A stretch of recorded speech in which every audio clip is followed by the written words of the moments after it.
Every time you walk into the room, got me feeling crazy. Shock my heart, boom, boom. Any other boy would stare, but me, I look away, cause you're making me scared. Trying not to breathe, 1, 2, 3.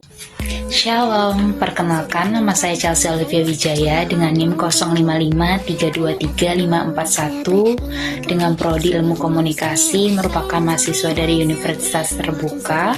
Tujuan dibuatnya video ini untuk memenuhi tugas 3 dari Pendidikan Agama Kristen. Di sini saya akan membacakan puisi yang berjudul Dalam Terang Kasih-Nya. Selamat menyaksikan. Dalam terang kasih-Nya, di tengah dunia yang gaduh dan gelisah, terdengar lembut suara kasih yang pasrah, bukan suara keras atau bising senjata, melainkan sabdanya yang penuh cinta. Kasih itu sabar, kasih itu murah hati, tak menyimpan dendam dan tak memegahkan diri. Ia menuntun dalam jalan yang benar, menyembuhkan luka, menghapus gemetar. Damai sejati tak lahir dari kekuasaan, melainkan dari hati yang penuh pengampunan.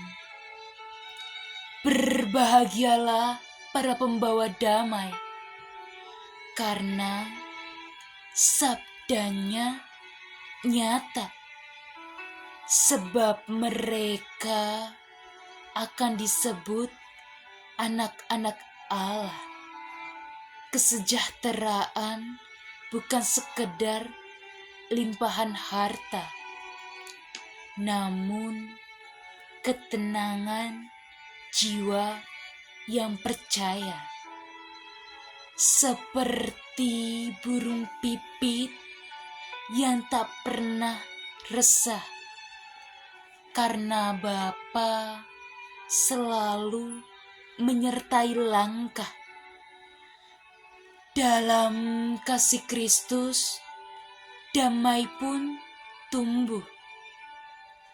Dalam damainya, sejahtera pun penuh. Inilah terang yang takkan padam, mengalir kekal dari Kalvari yang dalam. Makna dari puisi tadi, yang pertama yaitu kasih. Kasih adalah dasar dari segala sesuatu. Pada bait puisi tadi, kasih itu sabar, kasih itu murah hati, tak menyimpan dendam dan tak memegahkan diri. Maknanya kasih adalah sifat utama Allah dan dasar utama dari kehidupan orang percaya. Kasih sejati tidak egois, tidak mencari keuntungan diri sendiri, dan bersedia berkorban. Ayat Alkitabnya pada 1 Korintus pasal 13 ayat 4-7, kasih itu sabar, kasih itu murah hati, ia tidak cemburu dan tidak memegahkan diri dan tidak sombong. Yang kedua yaitu perdamaian hasil dari pengampunan. Pada bait puisi tadi dijelaskan damai sejati tak lahir dari kekuasaan, melainkan dari hati yang penuh pengampunan. Maknanya perdamaian sejati bukan berasal dari kekuatan militer ataupun dominasi, tetapi dari hati yang rela mengampuni seperti Kristus. Kedamaian buat dari pengenalan akan Allah. Ayat Alkitabnya yaitu di Matius 5 ayat 9, berbahagialah orang yang membawa damai karena mereka akan disebut anak-anak Allah. Dan di Yohanes 14 ayat 27, damai sejahtera ku tinggalkan bagimu, dalam damai sejahtera ku berikan kepadamu. Yang ketiga yaitu kesejahteraan ketentraman yang bersumber dari iman. Pada bait puisi, kesejahteraan bukan sekadar limpahan harta, namun ketenangan jiwa yang percaya. Maknanya, kesejahteraan dalam terang Alkitab bukan hanya dari materi, tetapi dari hati dan keyakinan bahwa Allah memelihara hidup kita. Ayat Alkitab di Filipi 4 ayat 7, damai sejahtera Allah yang melampaui segala akal akan memelihara hati dan pikiran dalam Kristus Yesus. Dan pada Mazmur 23 ayat 1-2, Tuhan adalah gembalaku, takkan kekurangan aku, Ia memberikan aku di padang yang berumput hijau. Yang keempat, pusat dari segalanya, yaitu Kristus. Pada bait puisi dijelaskan, dalam kasih Kristus damai pun tumbuh, dalam damainya sejahtera pun penuh.